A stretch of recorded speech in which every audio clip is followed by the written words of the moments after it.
Assalamualaikum warahmatullahi wabarakatuh. Bertemu lagi di dalam Jom Belajar Sejarah bersama saya, Cikgu Salbiah. Baiklah, kita akan teruskan pelajaran sejarah tahun 6 bagi tajuk yang seterusnya. Standard pembelajaran yang akan kita pelajari adalah menyatakan negeri-negeri yang terlibat dalam pembentukan Malaysia dan juga menerangkan langkah-langkah ke arah pembentukan Malaysia. Adakah kamu semua bersedia? Cikgu harap kamu semua bersedia dengan buku teks masing-masing supaya apa yang kita bincangkan di sini, penerangan yang cikgu beri, kamu dapat rujuk dengan lebih jelas menggunakan buku teks kamu. Kita lihat yang pertama, iaitu langkah-langkah pembentukan Malaysia. Kamu boleh rujuk pada muka surat 4 dan juga muka surat 5. Yang pertama, pada bulan Mei 1961, Tunku Abdul Rahman Putra Al-Haj telah menyatakan gagasan pembentukan Malaysia. Dan seterusnya, usaha untuk menyebarkan idea bagi pembentukan Malaysia diperkiatkan. Jadi, langkah yang pertama yang perlu kamu ingat adalah pada Mei 1961, iaitu Tunku Abdul Rahman mula memberikan idea ataupun menyatakan idea bagi pembentukan Malaysia ini. Seterusnya pada Julai 1961, satu jawatan kuasa iaitu Jawatan Kuasa Perundingan Perpaduan Malaysia atau ringkasannya JPPM telah ditubuhkan. Tujuannya adalah untuk memberi penerangan tentang pembentukan Malaysia. Jadi, jawatan kuasa ini bergerak ke kampung-kampung, ke ladang-ladang dan juga ke bandar untuk memberi penerangan. Seterusnya pada Januari 1962, Suruhanjaya Kobot ditubuhkan untuk menilai reaksi penduduk negeri yang terlibat. Suruhanjaya ini dianggotai oleh Lord Kobot, Sir Anthony Abell, Sir David Weatherson, Tan Sri Wong Pauni dan Tun Muhammad Ghazali bin Syafi'i. Dan Suruhanjaya ini dinamakan mengambil nama ketuanya iaitu Lord Kobot. Jadi, apa yang kamu perlu ingat pada Januari 1962 ialah Suruhanjaya Kobot. Seterusnya pada bulan September 1962, satu referendum telah diadakan di Singapura. Referendum bermaksud satu kutipan suara ataupun satu penerangan dan juga untuk mendapat maklum balas daripada penduduk di negara Singapura berkenaan dengan pembentukan Malaysia. Dan akhirnya penduduk Singapura bersetuju untuk menyertai Malaysia. Pada Julai 1963, Kerajaan Persekutuan Tanah Melayu dan British telah menerima cadangan daripada laporan Suruhanjaya Kobot. Dan hasilnya, persetujuan telah dicapai untuk menubuhkan Malaysia. Perjanjian Malaysia ditandatangani oleh Wakil British, Wakil Tanah Melayu, Wakil Sarawak, Wakil Borneo Utara atau Wakil Sabah dan juga Wakil Singapura. Manakala pada bulan Ogos 1963, pembentukan Malaysia telah mendapat tentangan daripada Indonesia dan Filipina. Negara Indonesia dan Filipina menentang idea pembentukan Malaysia atas beberapa faktor. Jadi, untuk tidak mengeruhkan suasana, maka Malaysia, Indonesia dan juga Filipina bersetuju untuk memohon bantuan pihak PBB iaitu Persatuan Bangsa-Bangsa Bersatu untuk membantu untuk menyelesaikan masalah ini. Maka wakil pihak PBB telah datang untuk meninjau pandangan penduduk. Hasilnya, penduduk di Sarawak dan juga Borneo Utara menerima idea pembentukan Malaysia.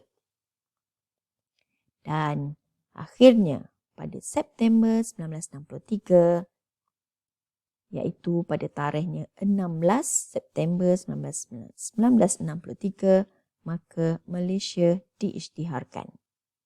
Jadi, demikianlah tadi ada sebanyak 7 langkah dari peringkat awal sehingga terbentuknya satu negara iaitu Malaysia. Jadi untuk tajuk ini, apa yang kamu perlu ingat ialah tarikh-tarikh yang terlibat dan juga isi-isi penting yang ada pada tarikh tersebut. Jadi cikgu harap bahagian langkah-langkah ini kamu boleh baca, kamu boleh ulang-ulang supaya isinya kamu dapat ingat dengan baik. Kita teruskan lagi ya. Jadi ini adalah rumusan bagi tajuk langkah-langkah pembentukan Malaysia.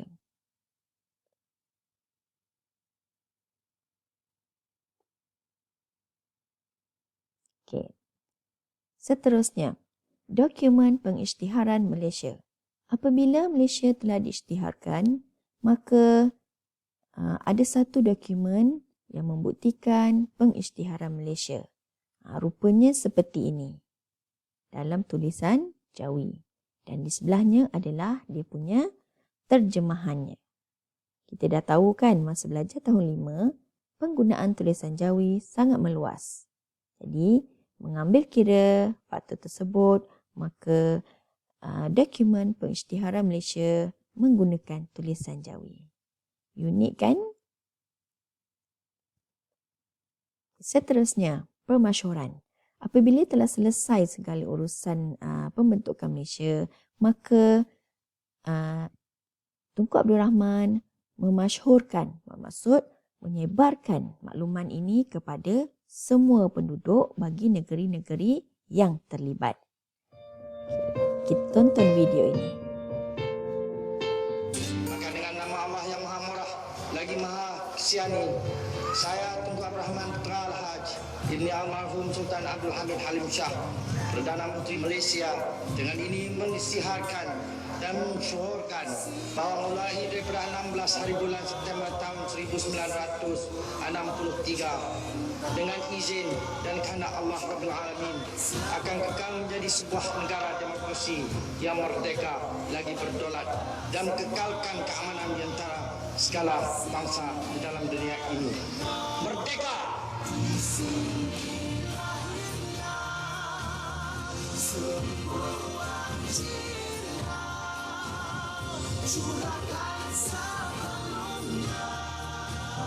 Jasa dan budi kita, ayuhlah berbakti hingga akhir. Ya, seronok kan? Itulah perasaan gembiranya para pemimpin negara kita apabila usaha yang mereka usahakan mendapat kejayaan. Sungguh manis sekali. Ini adalah gambar di mana ketika Tunku Abdul Rahman Putra Al-Haj mengisytiharkan pemasyhuran Malaysia di Stadium Merdeka Kuala Lumpur. Yang ini pula adalah ketika Tun Abdul Razak bin Datuk Husin, iaitu ketika itu beliau adalah Timbalan Perdana Menteri, mengisytiharkan pemasyhuran Malaysia di Kota Kinabalu, Sabah. Dan yang ketiga, Tan Sri Datuk Muhammad Khir bin Johari sebagai Menteri Pertanian dan Koperasi mengisytiharkan pemasyhuran Malaysia di Padang Sentral di Kuching, Sarawak. Jadi, pemasyhuran ini melibatkan 3 lokasi. Ya. Untuk tajuk ini, kamu boleh rujuk buku teks kamu muka surat 7. Lokasinya adalah di Kuala Lumpur, di Sabah dan juga di Sarawak. Okay. Untuk di Singapura, tidak diadakan pemasyhuran kerana Singapura terletak hampir dengan Tanah Melayu. Jadi, penduduk dari Singapura bergerak ke Kuala Lumpur untuk mengikuti majlis perisytiharan ini. Okay, kita teruskan ya. Apakah negeri-negeri yang terlibat yang membentuk Malaysia? Okay, ini adalah negeri-negerinya. Yang pertama, Persekutuan Tanah Melayu. Yang kedua, Singapura. Yang ketiga, Sarawak. Dan yang keempat adalah Borneo Utara ataupun Sabah. Dan pada tahun 1965, Singapura tidak lagi menjadi anggota Malaysia. Okey, kita teruskan dengan sambutan Hari Malaysia. Selepas pengisytiharan Malaysia, maka pada 16 September diadakan hari sambutan bagi memperingati pembentukan Malaysia. Ada beberapa aktiviti sambutan yang diadakan seperti hari sambutan, perarakan dan juga pakaian beragam. Jadi untuk aktiviti ini biasanya setiap tahun panitia sejarah akan buat aktiviti di sekolah. Tapi memandangkan kita belajar dari rumah, maka tidak dapatlah kita nak jalankan aktiviti ini. Okey, dah selesai dah tajuk kita pada hari ini. Jadi, jom kita buat kerja sekolah supaya kamu dapat lebih ingat apa yang kita pelajari. Apa kerjanya? Yang pertama, cikgu minta kamu salin nota iaitu langkah-langkah pembentukan Malaysia di dalam buku nota sejarah. Jangan lupa tuliskan hari, tarikh tajuk dan isi pentingnya. Yang kedua, iaitu pemasyhuran Malaysia. Cikgu minta kamu salin juga nota ini pada muka surat yang lain ya. Seterusnya, sureh peta Malaysia, warnakan dan labelkan negeri-negeri pada peta tersebut dengan menarik dan kemas. Jadi, apa maksud sureh? Sureh itu berarti awak lakarkan ikut bentuk-bentuk untuk negeri-negeri bagi negeri-negeri yang terlibat dalam pembentukan Malaysia. Ini untuk Sabah dan Sarawak. Jadi untuk melukis peta Malaysia ini, cikgu harap kamu dapat lukis dengan baik. Bagi Persekutuan Tanah Melayu dan Singapura, kamu lukis besar-besar pada satu muka surat. Manakala untuk peta Sabah dan Sarawak, kamu lukis besar-besar juga pada muka surat yang lain. Supaya lukisan kamu jelas. Okay, untuk menguji kefahaman dan ingatan kamu, cikgu ada sediakan link latihan word wall. Jadi, selepas jalankan pembelajaran pada hari ini, kamu boleh mula menjawab soalan ini ya.